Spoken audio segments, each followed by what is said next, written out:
EPA Administrator Lisa Jackson tells coal state Democrats EPA will target large emitters for GHG regulation next year, but will phase in rules for smaller ones. DOE gives its biggest solar loan guarantee ever, and cash for appliances may be coming to a state near you as the program expands, and some states are already extending their programs. From the Energy News Center in Washington, D.C., this is the Energy Report with Susan McGinnis. Good morning, I'm Susan McGinnis. Thanks for joining us for the Energy Report this 23rd day of February 2010. EPA Administrator Lisa Jackson says regulation of greenhouse gases will be gradually phased in, and most businesses won't have to deal with expensive new rules anytime soon. Jackson was responding to 8 coal state Democrats asking for delay in EPA plans to implement regulations under the endangerment finding so Congress can come up with its own climate bill. Jackson said no industries, factories, and other emitters would be required to address GHG emissions in 2010. And for the first half of 2011, the rules will apply only to sources already covered by the Clean Air Act. Jackson also says EPA could raise the threshold of its tailoring rule, raising the limit for regulating emissions above 25,000 tons per year, following comments from the public. She says the smallest emitters won't be covered until 2016. But one of Jackson's harshest critics still is not satisfied. Alaska Republican Lisa Murkowski is sponsoring a resolution nullifying the EPA's endangerment finding. The senator issued a statement saying while the delay in implementation is a small, forced step in the right direction, the Clean Air Act continues to be the wrong tool for the job, and EPA's timeline continues to create significant and ongoing uncertainty for the business community. It is the Energy Department's biggest loan guarantee ever for a solar project. DOE has offered BrightSource Energy $1.4 billion in guarantees to build 3 solar thermal plants in California's Mojave Desert. BrightSource must meet state and federal environmental reviews and raise private funds to close the deal. But the company expects to start construction of 3 heliostats beginning this fall. Each will have 2 mirrors that track the sun, heating water to produce steam. The first of 3 fields is expected to come online in 2012. BrightSource says its project would create 1,000 construction jobs and 86 permanent jobs. This is the 6th conditional loan guarantee the administration has offered. Congress created the loan guarantee program in 2005. They are just now being awarded under the Obama administration. The first was to California-based Solyndra last fall. That company took nearly 8 months to close its deal and receive its guarantee.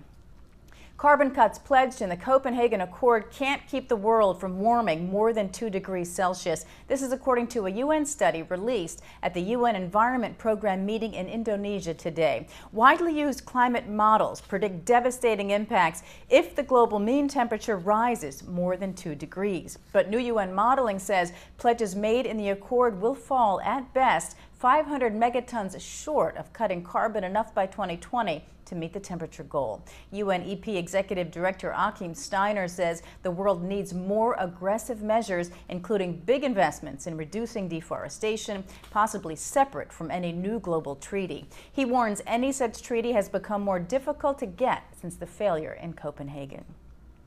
UN climate negotiators will try to pick up the pieces from Copenhagen in April. The December conference ended with no consensus on a binding legal worldwide treaty, with 6 nations blocking adoption of the Copenhagen Accord negotiated by major world leaders. Danish officials who now chair the UN process say climate negotiators will meet April 9th through the 11th in Bonn to map out the 2010 work program and how a treaty process can move forward.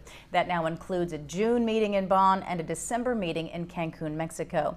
But the disarray of the Copenhagen process has led even supporters of a UN treaty to question whether the giant meetings, which require unanimous agreement for any measure, can marshal world governments to confront climate change. 2 workers injured in a power plant explosion in Connecticut are now suing the construction contractor. 6 people were killed, 20 injured when the enormous blast ripped apart the nearly completed Clean Energy Systems plant February 7th. It happened as workers for ONG Industries were purging a natural gas line during welding and grinding operations. The injured workers say ONG did not warn its employees that the natural gas could not be contained. A spokesman for ONG declined to comment on the lawsuit. The Constellation EDF deal has paid off for the energy group. After posting a $1.4 billion loss in the fourth quarter of 2008, Constellation has now reported a $4.4 billion profit for the end of last year. Constellation, the parent company of Baltimore Electric and Gas, sold half its nuclear division to French company EDF. The deal closed in November, bringing in $4.5 billion for Constellation. That amounts to the company's profit for the entire year after it lost $1.3 billion in 2008. Constellation officials say they expect to use about $1 billion of their cash balance in the next few years to purchase additional generation, including natural gas plants and renewable sources. The company also hopes to hear soon about a possible federal loan guarantee to move forward with construction of a new nuclear reactor at Calvert Cliffs, part of its EDF venture.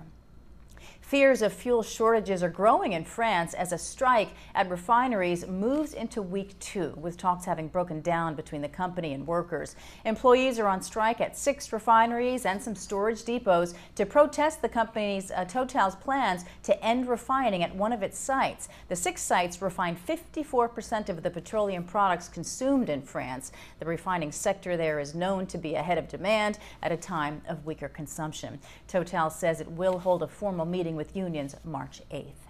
Natural gas futures continue to fall this morning after closing yesterday at their lowest point since early December. Analysts blame warmer temperatures around the country reducing heating demand. Checking the NYMEX numbers now, natural gas is down 2 cents to $4.87 per thousand cubic feet. Oil is down $1.59 a barrel to $78.72. Starting next month, 3 dozen more states will launch their Cash for Appliances programs with rebates totaling $300 million. Much like Cash for Clunkers, this new federally funded program gives rebates for buying certain energy-efficient appliances. Which appliances and how much is given will differ from state to state. Each state will also set its own rules. Oregon and Kansas will require applicants to be low income. Alaska has reserved rebates for folks with disabilities. Many offer extra rebates if consumers recycle their old appliances. Rebates are mostly first come, first served. New York, which already started the program, has been so popular it's extending the deadline. You can find out what your state is doing at the Department of Energy website, energysavers.gov.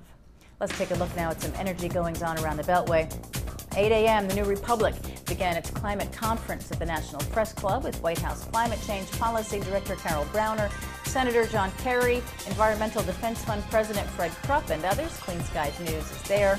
10 a.m., the Senate Environment Public Works Committee has a hearing in Dirksen on the President's proposed EPA budget for fiscal year 2011. Clean Skies News will be there. And at 11, the House Energy and Commerce Subcommittee on Oversight and Investigations has a hearing on Toyota's response to problems with accelerators. Toyota's U.S. Operations President, James Lentz, is due to testify. That hearing is in Rayburn. That's the Energy Report. Thanks for joining us in the Energy News Center. For any suggestions or comments about our programming on Clean Skies News, you can email us at contact@cleanskies.com. You can also follow us on Twitter and Facebook. I'm Susan McGinnis. This is Clean Skies News.